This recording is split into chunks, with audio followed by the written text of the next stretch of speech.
নমস্কাৰ বন্ধু বান্ধৱী সকল মই ধনজিত কলিতা পোনপ্ৰথমে আপোনালোক সকলোকে স্বাগতম জনাইছো আসাম পুলিচ ফাউণ্ডেশ্যন বেটছলৈ আৰু বন্ধুসকল লৈ আহিছো আপোনালোকৰ মাজলৈ মেথছৰ 54 নম্বৰ ক্লাছটো আৰু খুবেই সুন্দৰ এটা ক্লাছ আজি আপোনালোকৰ মাজলৈ লৈ আহিছো আজি আমি এই ক্লাছটোত পুনৰ আলোচনা কৰিবলৈ গৈছো প্ৰিভিয়াছ ইয়াৰ পেপাৰ অৰ্থাৎ 2016 বৰ্ষত অনুষ্ঠিত হৈ যোৱা আসাম পুলিচৰ এছআই এক্সামৰ প্ৰশ্নকাকতখনৰ বহুকেইটা মেথছৰ কুৱেশ্যন আজি আপোনালোকৰ সৈতে এই ভিডিঅ'টোত আলোচনা কৰিবলৈ গৈ আছো গতিকে সকলোৱে ধুনীয়াকৈ শেষলৈকে ভিডিঅ'টো চাই থাকিব আৰু বন্ধুসকল এই ভিডিঅ'টোত লৈ অহা প্ৰতিটো কুৱেশ্যনে মেমৰি বেছ কুৱেশ্যন হয় গতিকে প্ৰশ্নসমূহ একুৰেট হয়তো প্ৰশ্নকাকতখনৰ দৰে নিমিলিব পাৰে নাইবা উত্তৰসমূহ তাৰ লগত মিল নাথাকিব পাৰে গতিকে আমি বন্ধুসকল পোনে পোনে ভিডিঅ'টোৰ মূল বিষয়বস্তুৰ মাজলৈ আগবাঢ়িছো আৰু তাৰ প্ৰাক মুহূৰ্তত আপোনালোক সকলোকে জনাই ল'ব বিচাৰিছো যে যদি আপোনালোকে যিকোনো ধৰণৰ এডুকেশ্যনেল ইনফৰমেশ্যন মেথছৰ বিভিন্ন ধৰণৰ কুৱেশ্যন এনসাৰ আৰু যদি আপোনালোকে মেথছৰ মক টেষ্ট নাইবা কুইজত অংশগ্ৰহণ কৰিব বিচাৰে তেতিয়াহ'লে আপোনালোকে মোৰ টেলিগ্ৰাম চেনেলত জইন হ'ব পাৰে লিংক ডেছক্ৰিপশ্যনত দিয়া আছে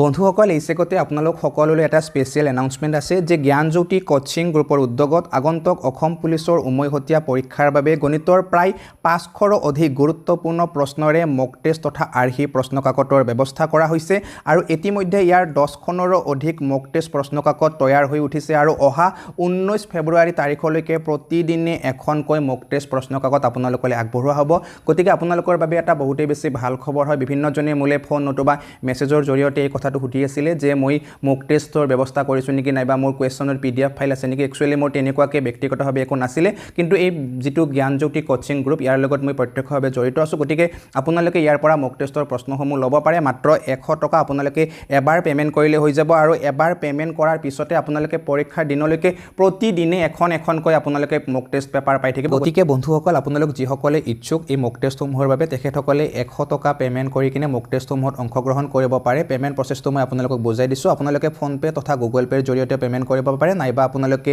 একাউণ্ট ট্ৰান্সফাৰ কৰিব পাৰে ফোন পে তথা গুগল পে থকা নম্বৰটো ডিসপ্লেত দেখাই থকা হৈছে এই নম্বৰটোত আপোনালোকে ফোন পে তথা গুগল পে কৰিব পাৰে আৰু একাউণ্ট ডিটেইলছ ডেছক্ৰিপশ্যনত দিয়া আছে তাৰ পৰা আপোনালোকে পেমেন্ট কৰিব পাৰিব আৰু পেমেন্ট কৰাৰ পিছত আপোনালোকে পেমেন্টৰ যেটো ৰিসিপ্ট সেই ৰিসিপ্টটো ইয়াত দেখাই থকা এই নম্বৰটোতে যেটো WhatsApp আছে WhatsAppত আপোনালোকে পঠাই দিব আৰু 1 ঘণ্টাৰ ভিতৰত আপোনালোকক এই যেটো মক টেষ্টৰ গ্ৰুপ সেই মক টেষ্টৰ গ্ৰুপলৈকে লৈ যোৱা হ'ব গতিকে বন্ধুসকল এতিয়া আমি আগবাঢ়িছো ভিডিঅ'টোৰ মূল বিষয়বস্তুৰ মাজলৈ বন্ধুসকল এতিয়া আমি পোনে পোনে প্ৰশ্নসমূহৰ মাজলৈ আগবাঢ়িছো আৰু প্ৰথমটো প্ৰশ্নলৈ যদি যাও তেতিয়াহ'লে আমি খুব সুন্দৰ এটা প্ৰশ্ন ইয়াতে দেখিবলৈ পাইছো যে এ বি আৰু সি এ এটা কাম ক্ৰমে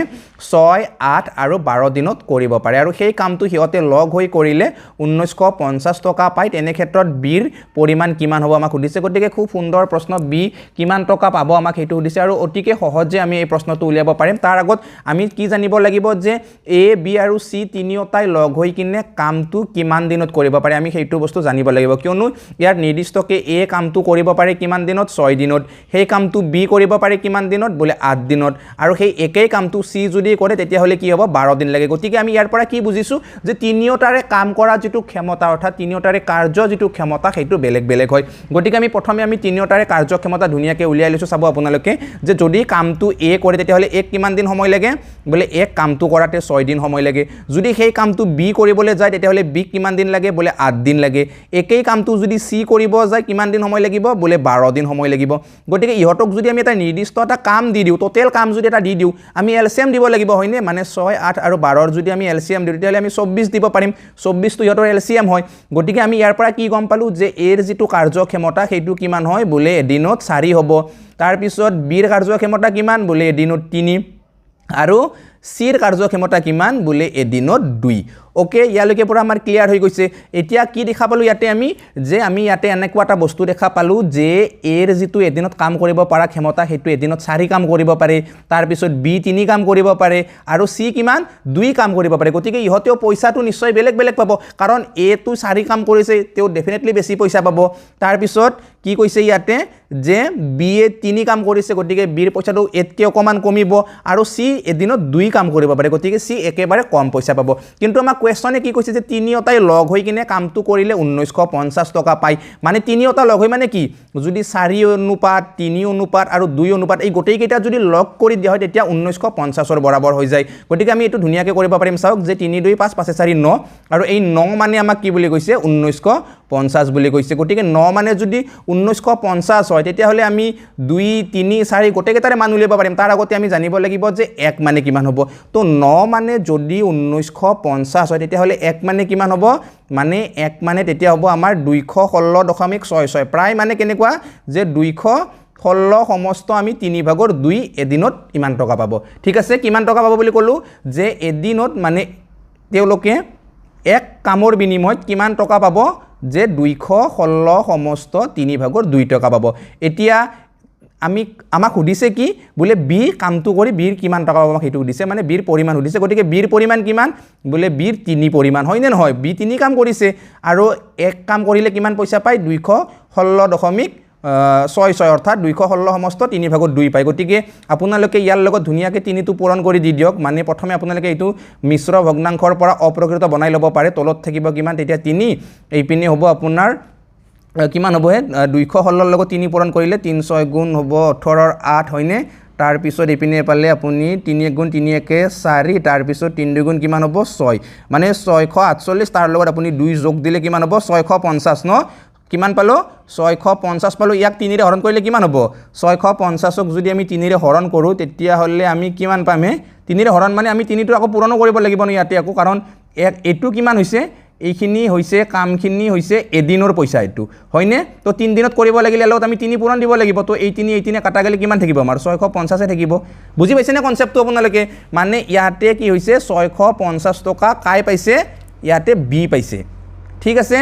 মানে যদি আমাৰ কি হয় 9 ৰেশিও বৰাবৰ যদি 1950 হয় তেতিয়াহলে 1 ৰেশিও বৰাবৰ মই কিমান কলো 216 সমস্ত 3/2 গতিকে আমাক কিমান লাগে 3 সমস্ত লাগে গতিকে এইখিনিৰ লগত আমি 3 পূৰণ কৰিব লাগিব তো 3 পূৰণ কৰাৰ লগে লগে আমি কিমান পাই গৈছো 650 পাই গৈছো গতিকে আই থিংক আপোনালোকে ক্লিয়াৰ কৰিব পাৰিছে সকলোৱে নেক্সট প্ৰশ্নটোৰ মাজলৈ আগবাঢ়িছো আৰু নেক্সট প্ৰশ্নটো খুব ধুনীয়া প্ৰশ্ন হয় আপোনালোকে ধুনীয়াকৈ চাই থাকক যে ৰামে এটা কাম 20 দিনত কৰিব পাৰে আৰু সেই কামটো ৰহিমে 30 দিনত কৰিব পাৰে দুয়ো লগ হৈ কামটো কিমান দিনত কৰিব এটো বহুত সহজ প্ৰশ্ন হয় না গতিকে জাস্ট আমি এনেকৈ কৰিলে পাই যাম ইয়াকে যে এ কামটো কিমান দিনত কৰে এ মানে ৰাম ঠিক আছে ৰামটো এ নহয় বাৰু আৰ ঠিক আছে যে ৰামে কামটো কিমান দিনত কৰে 20 দিনত ৰহিমে কামটো বলে ৰহিম হলেও তো আৰে হ'ব ন ঠিক আছে বাৰু আৰে লিখিলো যে ই ৰহিমে কামটো কিমান দিনত কৰিছে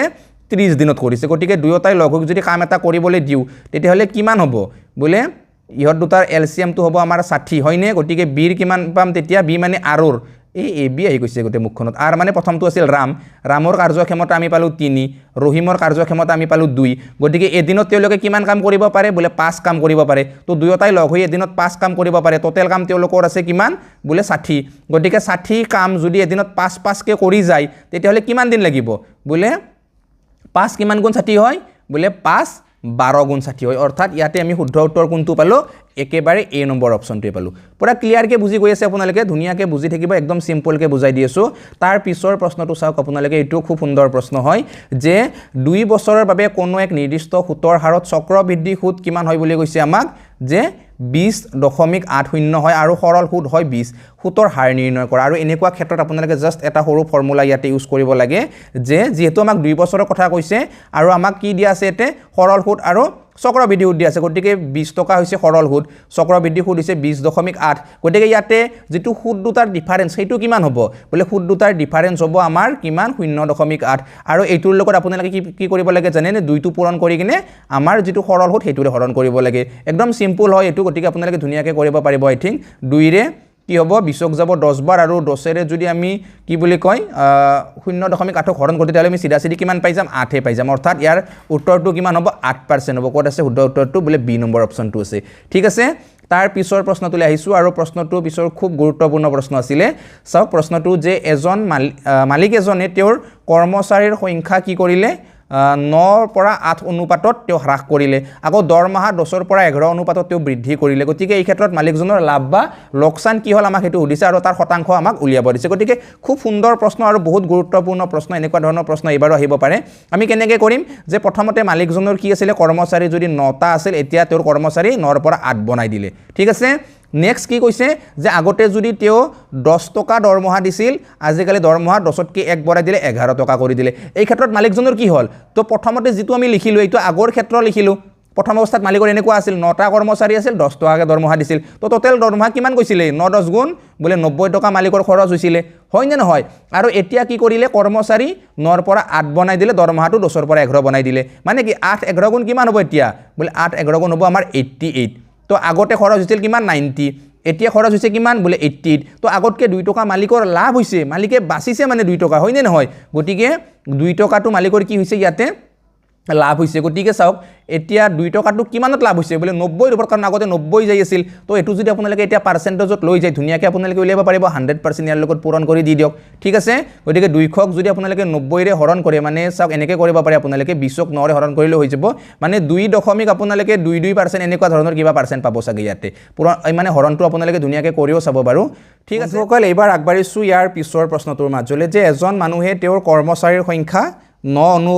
8 মানে এটুত হ্ৰাস কৰিছে আৰু তেওঁৰ দৰমহা 10:11 অনুপাতত তেওঁ বৃদ্ধি কৰিছে মানে সেম প্ৰশ্ন এবাৰ আমাক সুধিছে যে বৰ্তমান তেওঁৰ কৰ্মচাৰী আৰু ব্যয়ৰ অনুপাত কিমান তেওঁৰ মানে কিমান এমপ্লয় আছে আৰু কিমান খৰচ যায় হেইটোৰ অনুপাত আমাক উলিয়াব দিছে খুব সুন্দৰভাৱে আমি উলিয়াব পাৰিম যেটো আগৰ নিচিনা প্ৰশ্নটো একেই মানে হয়তো একটা প্ৰশ্ন আছিল দুটা বেলেগ বেলেগ কি আহিলে গতিকে মই তেনেকুৱা ধৰণে দুটাই লিখি লৈছো দুটা প্ৰশ্ন চাগে এনেকুৱা একদম একে আহা নাছিলে হয়নে গতিকে হয়তো আপোনালোকৰ পৰা যেটো প্ৰশ্নসমূহ মূল্য আহিছিলে গতিকে তাত হয়তো কোনোবাই বেলেগকে লিখিলে কোনোবাই বেলেগকে লিখিলে এনেকুৱা হ'ব পাৰে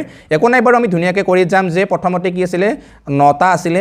8টা হৈ গল 10 টকা দিছিলে 11 টকা হৈ গল তো এতিয়া জাস্ট এটো ৰেশিও লব লাগে হয় নে নহয় প্ৰথমতে কি আছিল বোলে 90 তাৰ পিছত কি আছে বোলে 88 তো এটো ৰেশিও হ'ব হয় নে নহয় গতিকে 90:88 তো ইয়াতে 90:88 তো এটা নাই নে আছে বোলে নাই গতিকে আপোনালোকে চাওক এটো সৰু কৰি দিয়ক 2 ৰে কিমান হ'ব 45:44 হ'ব নে তো এটো আছে নে বোলে আছে সি নম্বৰ অপচনটো তো এইটোই কি হ'ব ইয়াৰে ব্যয়ৰ অনুপাত হ'ব মানে 45ৰ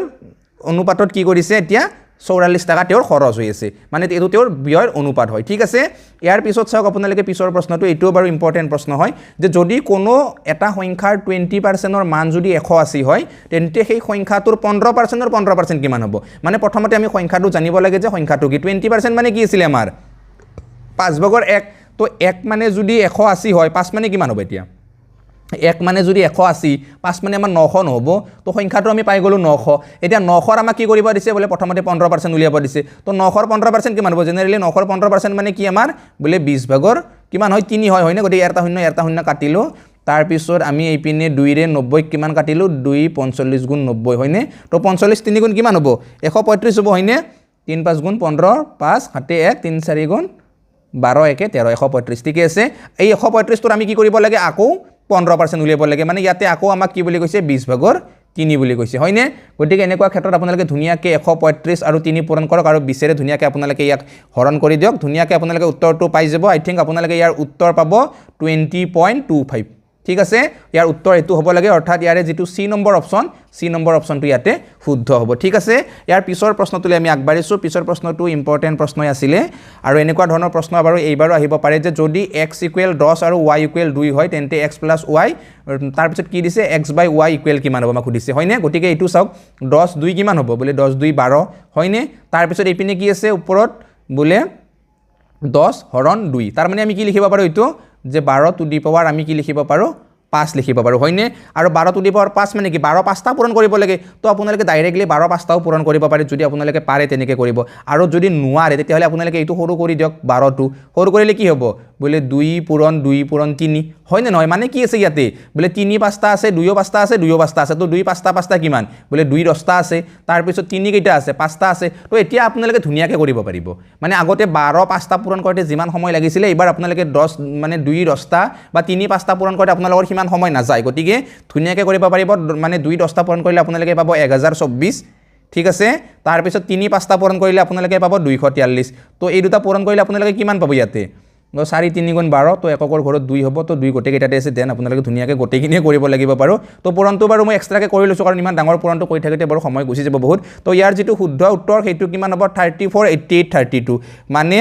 ইয়াত যেটো আমি উত্তৰ পালো কি পালো এটো 34 নহয় বাৰু সৰি 24 88 30 কিমান পালো আমি 2 পালো ইয়াৰ উত্তৰ ঠিক আছে আপোনালোকে কৰি চাব বাৰু এইটো প্ৰশ্ন মানে উত্তৰটো মই বাৰু একদম গোটেইখিনি কৰি চোৱা নাই এনে কৰি চালো মিলিব পাৰে এটো হ'ব লাগে মানে ঠিক আছে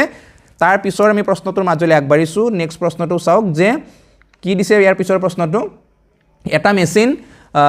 2750 টকাত বিক্ৰী কৰাত 10% লাভ হ'ল ইয়াক যদি 1500 টকাত বিক্ৰী কৰে তেন্তে লাভ বা লোকচানৰ শতাংশ আমাক উলিয়াব দিছে খুব ধুনীয়া হয় প্ৰশ্নটো যে মেচিনটো 2750 টকাত বিক্ৰী কৰিছে 10% লাভ হৈছে 10% মানে কি 10/1 মানে 10ত কিনি 11ত বেচিছে হয় নে নহয় এটা 11ত বেচা নাই বেচিছে কিমানত 11 মানে আমাক কৈছে যে 2750 তো 11 মানে যদি 2750 হয় তেতিয়াহলে 1 মানে কিমান হ'ব বলে 1 মানে তেতিয়া আমি ধুনীয়াকৈ গম পাই যাম 250 হ'ব কাৰণ 250 11 গুণ 2750 হ'ব আৰু 1 মানে যদি 250 হয় তেতিয়াহলে কিনা দাম কি আছিল 10 আছিল তো 10 মানে কিমান হ'ব এতিয়া বলে 2500 হৈ যাব তো 2500 টকাত বস্তুটো কি কৰিছিলে তেও কিনিছিলে 2750ত বেচিছে কিন্তু এতিয়া যদি 2500 টকাত কিনা বস্তুটো যদি 1500ত বেচে তেতিয়াহলে কি হ'ব আমাক কৈছে যে নেক্সট 1500 টকাত বিক্ৰী কৰে তো 2500ৰ বস্তু যদি 1500ত বেচে তেতিয়াহলে 1000 টকা ডাইৰেক্টলি সোনা লাগি যাব হয় নে নহয় তো 1000 টকা যদি ডাইৰেক্টলি সোনা লাগি যায় কোত 1000 টো লাগিব বলে 2500ৰ ওপৰত লাগিব 1000 টো সোনা আৰু এটুক আপোনালোকে ধুনীয়াকৈ কি কৰিব পাৰে 100% দি কিনে পাৰ্চেন্টেজক লৈ যাওক ইয়াৰে দুটা শূন্য আগতে কাটি লওক 25